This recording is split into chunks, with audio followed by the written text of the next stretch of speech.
Sou Luiz Felipe, acadêmico do curso de licenciatura em Ciências Biológicas da Unemat, e hoje eu vou falar sobre suporte, locomoção e flutuabilidade.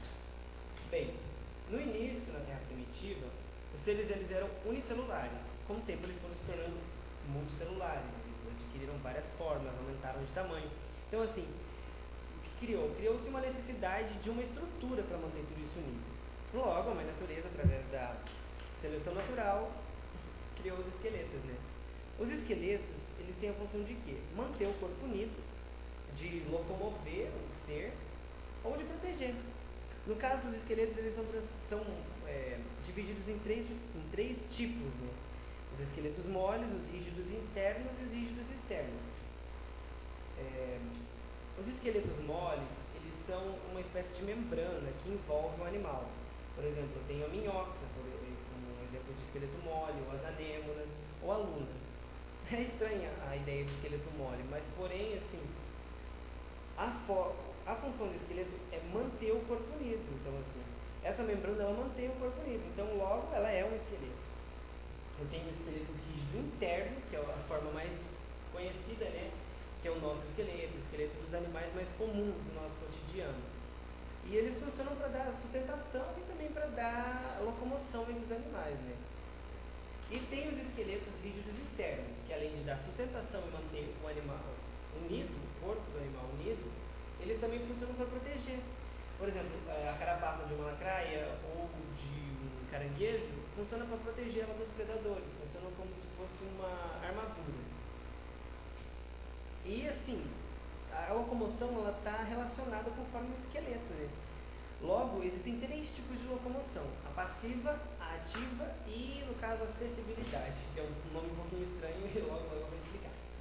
No caso, temos a locomoção passiva, que é onde o animal ele não gasta energia para se locomover. Na verdade, ele nem se mexe. Temos o exemplo do plâncton, que ele deixa a maré levar ele e onde tiver alimento ele vive. Há casos de nuvens de plâncton, por exemplo, como dá para ver aqui nessa foto, que são carregadas pelo mar. Então, assim, o plâncton ele simplesmente se deixa carregar pelo mar. Já na locomoção ativa, o animal ele gasta energia para se locomover. Então, ele voa, ele nada, ele corre. É a locomoção, o meio de se locomover mais conhecido por nós. Né? E tem os animais sésseis. O que são animais sésseis? Eles não se movimentam em relação ao planeta. Locomoção é se movimentar em relação ao planeta. Eles não se movem, eles não correm, eles não nadam, eles não voam, mas eles se movimentam. Eles ficam lá parados, porém eles sugam água para dentro do corpo deles e absorvem os nutrientes daquela água, por exemplo. Tem o exemplo das cracas, que elas ficam paradas lá no coral, fazendo com que a água circule por dentro dela através de um cílio, uma espécie de cílios. Assim, a locomoção está relacionada com a viscosidade do meio. E viscosidade é uma palavra um pouco estranha. Porém, assim, uma forma fácil de entender. A viscosidade, ela está conforme o tamanho do objeto. Vamos pegar, por exemplo, o mel. Se você tacar um alfinete no mel, o alfinete vai boiar.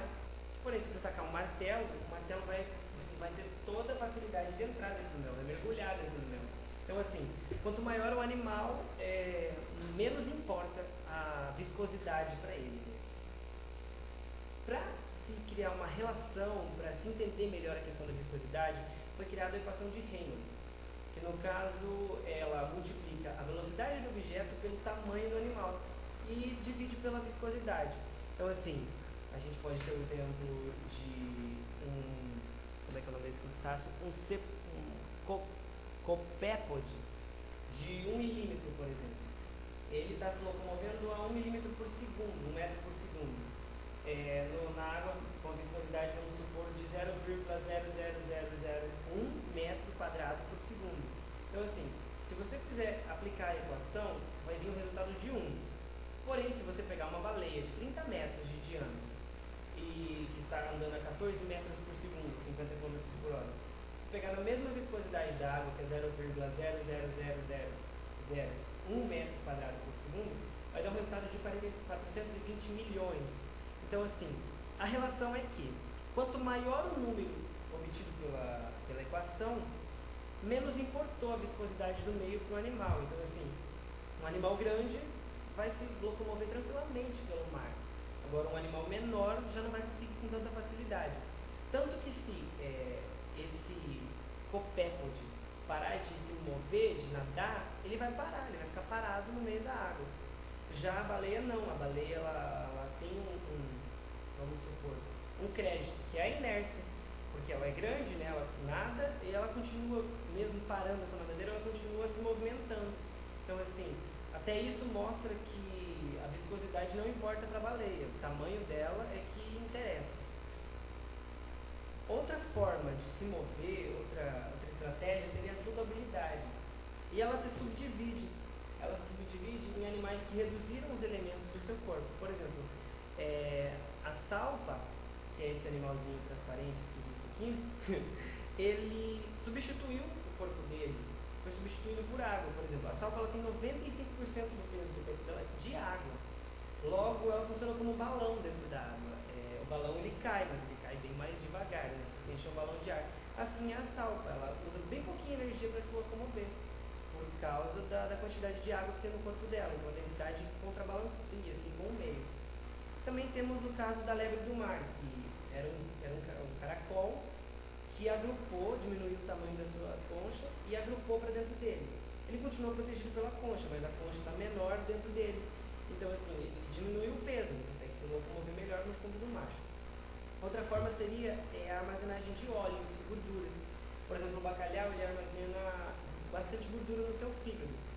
Logo, a gordura é menos densa do que a água, então faz com que ele boie ou nade melhor. Né?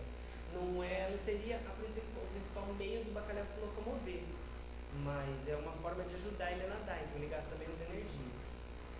Outra forma seria a câmara de ar, que o nosso ilustríssimo Nautilus, que é esse animal estranho aqui, que parece uma mistura de lagosta com caramujo, ele tem esse corpo estranho.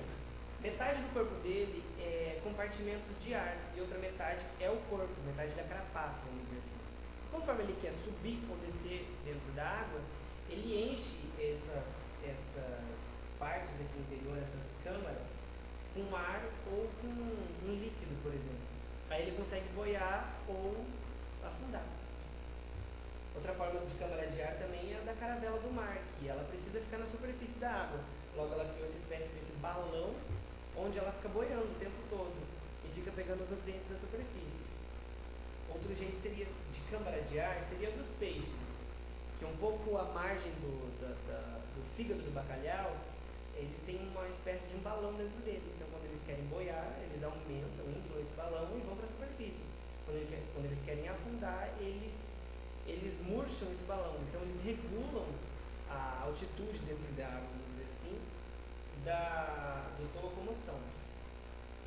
Outra forma também bem interessante que a copépode fez foi, além de ela aumentar a quantidade de água dentro do corpo dela, ela aumentou a superfície. Então, assim, uma forma de flutuar melhor seria aumentando a superfície do corpo, ou achatando, ou criando braços, por exemplo. Aqui da copépode, ela criou braços. Isso funciona mais ou menos como a asa de um pássaro. O pássaro, quando ele quer planar, ele abre as asas. Então, ele plana melhor. Por exemplo, uma pipa. A copépode ela fez diferente. Ela diminuiu o peso do corpo dela, adquirindo água, e criou esses braços. Então, assim, ela se mantém regulada numa certa altitude dentro do mar. Outro animal que também utilizou foi deixa eu ver o nome desse animal aqui. O Quetognato. Ele achatou o corpo para conseguir nadar melhor, se locomover melhor dentro do mar. Bem, é isso. As estratégias que esses animais conseguiram foi para poder se locomover melhor. Foram estratégias para poder comer ou para poder simplesmente gastar menos energia. Por quê? Dentro da cadeia alimentar, os animais que adquirem mais energia e gastam menos sobrevivem mais. Por exemplo, quanto mais energia ele tiver armazenada, melhor ele vai conseguir correr de um predador ou vai conseguir se reproduzir melhor. Então, é através melhorando, modificando os meios de se locomover que os animais hoje eles povoam o planeta. Estão no mar, estão na terra, estão no ar. Bem, é isso.